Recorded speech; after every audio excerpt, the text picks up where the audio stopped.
At Bristol, Cory had a qualifying run turned terrified as his car broke in half and became a tumbling fireball. When the car began to brake, the engine separated from the driver pod and the pod slammed into the wall. The first pieces crossed the line with a 465 at 269 miles an hour. McClenathan was aerovac to a local hospital.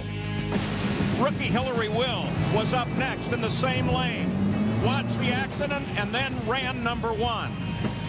Followed immediately in the other lane on the far side by Melanie Troxel, who snatched number 1 away.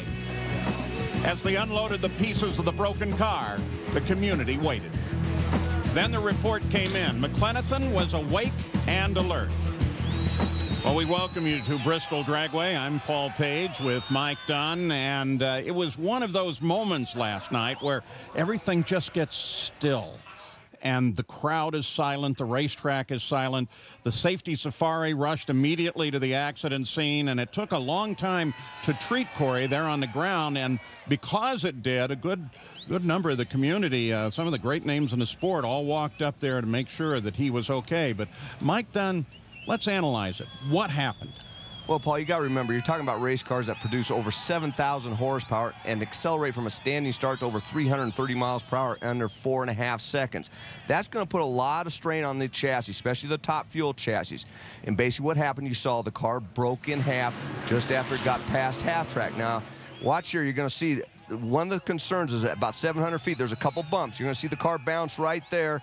Look right in between the wheels, the wheelie bar. When that wheelie bar hits, the chassis is already braking. You factor in the cool, heavy air that's creating more downforce on there. Whatever problem with that chassis was having at that point, that really helped contribute to the car breaking in half and then hitting the wall. Now let's take another look from down track. The first shot, yeah, there was a lot of fire. You saw the car go into the wall. I wasn't real concerned. But now this shot I was a little bit concerned with, because when the car brakes, and the bottom and the back of the car basically comes around, or the front of the car actually goes around the back end trying to pass him. Right there you see the driver cockpit right there, and then it's going to go into the wall. That was a hard hit. That was a big concern for me. But then as the car rolled, I wasn't too concerned about the fire because it went out, relatively quick, and they're pretty well protected from fire. But then when it was sitting there still burning a little bit, that hard hit had me concerned. But then, as the safety safari was pulling out to put the fire out, you're going to look in the driver cockpit, which is right about there. You're going to finally see Cory start to crawl out of that race car, which was a good sign for everybody on board. Yeah, and we also had an onboard. It was looking over to the other lane, but here it is. Yeah, you're going to see the car break in half. He's going to lift out the throttle. The header flames are going to come down. You're going to see a lot of fluid from the front, and that's actually the fuel lines being separated from the engine. That's what caused a lot of the fire. Right there, you see all the fuel coming up.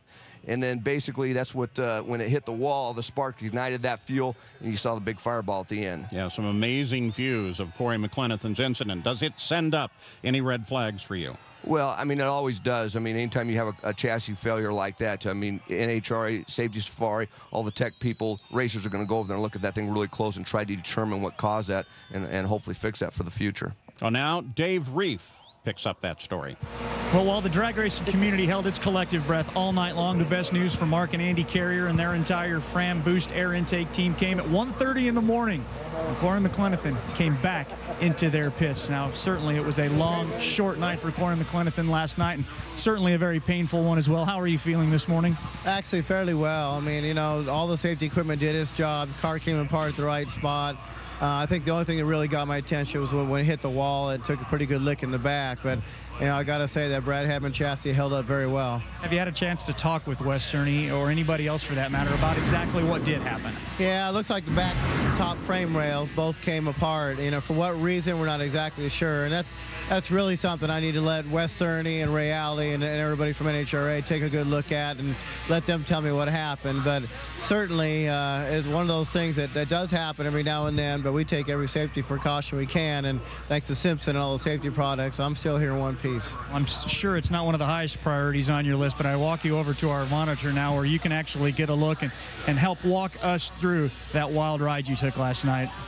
Well, we had actually set the car up to run mid to low 50, and I'll tell you right about now, when the car goes up, right there I knew I was in trouble. So it's all about hanging on at that point. Took a pretty good impact to the wall, but didn't go over the wall. So thanks to Safety Safari again, you know, all the folks at Bristol Motor Speedway did a great job in preparing the racetrack and keeping it in one piece. But, you ducked. Oh, I definitely ducked. It got real small. I'm a small guy anyways, but that definitely helped us. And how did you get out of this? Well, I mean, I was waiting for it to stop. Obviously, didn't want to unclick my belts, but as soon as I unclicked my belt, started to get out, Lefty from the safety car was right there on top of things, and they got me out, kept me still, and got me on the backboard, considering they didn't know exactly what was going to happen. But here's the tightest look, Cory. You can see you're getting small in there. Yeah, I mean, right about here, I'm thinking, okay, I'm in trouble now. That's a pretty wild view. I haven't seen this up this close yet. So is helpless even describe that? Definitely, because at this point in time, you're just waiting for it, and all the noise and everything, you're just waiting for it to stop. But I'll tell you, you're right when they say it's a small family out here, because every single team around here that you see out here came over and said, our trailers are open, we'll give you whatever we can. Thank you to Don Schumacher and everybody. They went to Indy and got us a brand new car and got it here. Boys are putting it together, and I'll be ready for tomorrow. That is a car they will indeed race tomorrow. Cory will sit out the rest of the day, but everybody in drag racing, you can now release your breath. He's okay.